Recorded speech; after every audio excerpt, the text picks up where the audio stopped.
Hi everyone, we had a question come in this week, and the question was, sometimes we see successful people that have not built their foundations on Christ. Why is that?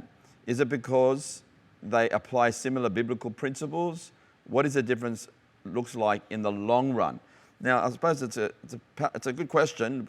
We might look at someone outwardly that might look like they have successful lives, but I suppose we must ask the question, what are we esteeming success as?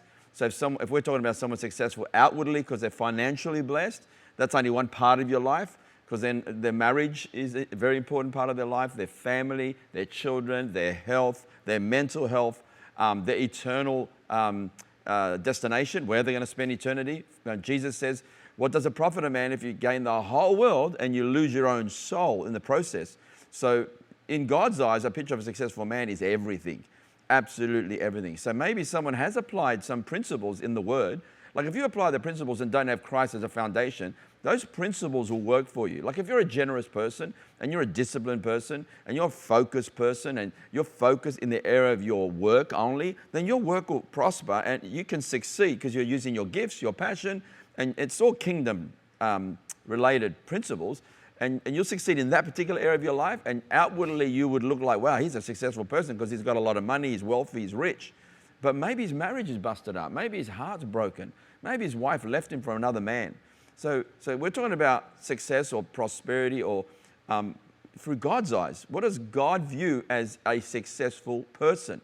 In the long run, it would be making sure that your eternity is secure, knowing that you have peace with God. So if you were to die at any point in time, tomorrow's not promised to anyone. If you were to die, you'd know you'll wake up in heaven. You'll know you'll wake up in the presence of God, and instead of going to hell for all eternity. So that's, to me, the number one thing, having peace with God, yes, for eternity, but also peace with God now. Like some people outwardly got all the money in the world and got wealth everywhere, and they don't know what to do with the wealth, but they are inwardly full of anxiety, full of stress, full of fear. You can have millions of dollars in the bank, but worry yourself sick and physically sick. And so therefore, I know one of the wealthiest persons in Australia had a cancer that he did his absolute best of all the money in the world to get healed, but he didn't get healed. He died in his 60s. And so, God wants your health. God wants physical health. God wants mental health. God wants emotional health, relational success. In other words, healthy relationships, enjoying life, full of joy.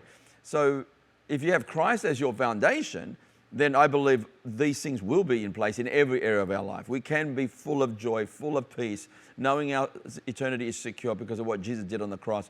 And God will bless you physically, and God will bless your relationships. And so that's, to me, the picture of a successful person. And yes, you'll be persecuted. Yes, you'll still go under attacks. Yes, you'll go through hard times. Yes, you'll go through difficult times. But you've got this inner peace. Your inner world's in place. And so therefore, you can face the storms of life with Christ in the boat with you. So hopefully that helps.